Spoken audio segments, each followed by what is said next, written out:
بسم اللہ الرحمن الرحیم۔ آج ہم بات کریں گے ایک ایسی شخصیت کے بارے میں جن کا دل شاید یزید کی محبت میں اس طرح گرفتار ہے جیسے شاعر کا دل گیسوئے یار میں گرفتار ہوتا ہے، اور وہ دیوبندی مکتبہ فکر سے تعلق رکھنے والے مولانا بندیالوی صاحب ہیں، جو دیوبند مکتبہ فکر کے مواتی گروپ سے تعلق رکھتے ہیں اور اسی کے چشم و چراغ ہیں۔ لیکن آج کل کے دنوں میں کچھ ایسا محسوس ہو رہا ہے کہ شاید وہ یزید فین کلب کے ایک نمائندہ سربراہ کی حیثیت سے سامنے آئے، اور انہوں نے واقعہ کربلا کا سرے سے انکار ہی کر دیا، اور واقعہ کربلا کے راویوں پر بھی انہوں نے جرح کی، اور اس بات پر بھی وہ بہت زیادہ مصر رہے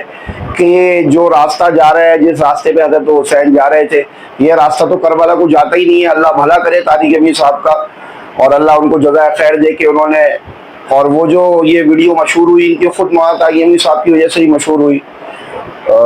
لوگ تو عموماً ان کو اتنا زیادہ شاید جانتے بھی نہیں ہیں، نہ دیکھتے بھی نہیں ہیں۔ تو طارق امین صاحب نے جب گوگل میپ سے نکال کے اور پھر اس راستے کی تصدیق کروا دی تو اس پر بھی ان کو چین نہیں ہوا، اور بڑے موسیقی خیز انداز کے اندر یہ کہنے لگے گوگل سے میپ نکال لیا، گوگل سے میپ نکال لیا، اور پھر وہ کہنے لگے پرانے راستے کچھ اور ہیں، نئے راستے کچھ اور ہیں۔ گوگل میپ پر بھی انہوں نے ایک اعتراض ڈال دیا، گویا کہ جیسے کہ آج کل کے زمانے کے اندر ہم ہر چیز کو مغربی ایجنڈا کہہ کے ٹال دیتے ہیں۔ تو مجھے ایسا محسوس ہوا کہ شاید جو ہے نا مولانا نے بھی بزبان حال، بزبان قال نہیں، بزبان حال، یعنی بولا تو نہیں جیسے بزبان حال اس کو کہتے ہیں، یہ بات کہہ دی کہ گوگل بھی جیسے شاید کوئی مغربی ایجنڈا ہے۔ تو اس کے علاوہ وہ کس چیز کا انکار کرتے ہوئے نظر آ رہے ہیں؟ کبھی واقعہ حرہ کا بھی اچھا واقعہ حرہ کا تو یہ انکار کر ہی نہیں سکتے، اس کے اوپر تو احادیث بھی ہے، لیکن بعض چیزوں کا انہوں نے اس کے اندر انکار کر دیا۔ واقعہ حرہ کی بھی ایک ویڈیو ہے ان کی، لیکن مجھے یہ بات سمجھ میں نہیں آتی کہ آخر یہ یزید کو اتنا زیادہ مقدس بتانے میں کیوں لگ گئے، کہ وہ کوئی ایک بہت مقدس آدمی تھا، یا وہ اس کے دامن کے اوپر قتل حسین، قتل شہداء، مظلومانہ شہادت جو حضرت حسین کی ہوئی ہے، اس کے دامن کو دھونے کے لیے کیوں اتنا یہ بے قرار رہتے ہیں؟ میرا مشورہ ان کو یہ ہے کہ یہ ایک،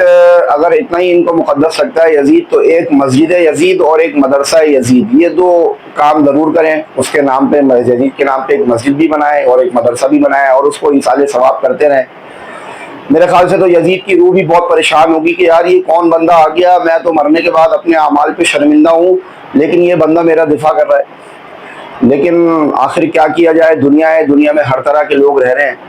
تو بڑے افسوسناک بات ہے، اللہ تعالیٰ ہم کو ہدایت پہ قائم رکھے اور ہدایت پر ہی ہمیں موت دے، اور ہمارا حشر رسول اللہ صلی اللہ علیہ وسلم، آپ کے محبین، مخلصین، صحابہ کرام، اہل بیت کے ساتھ نصیب فرمائے۔ اور جو یزید کو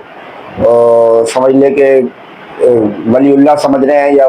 یزید کو بچانے کی کوشش کر رہے ہیں، اللہ تعالیٰ ان کا حشر انہی کے ساتھ فرما دے۔ وآخر دعوانا الحمدللہ رب العالمین۔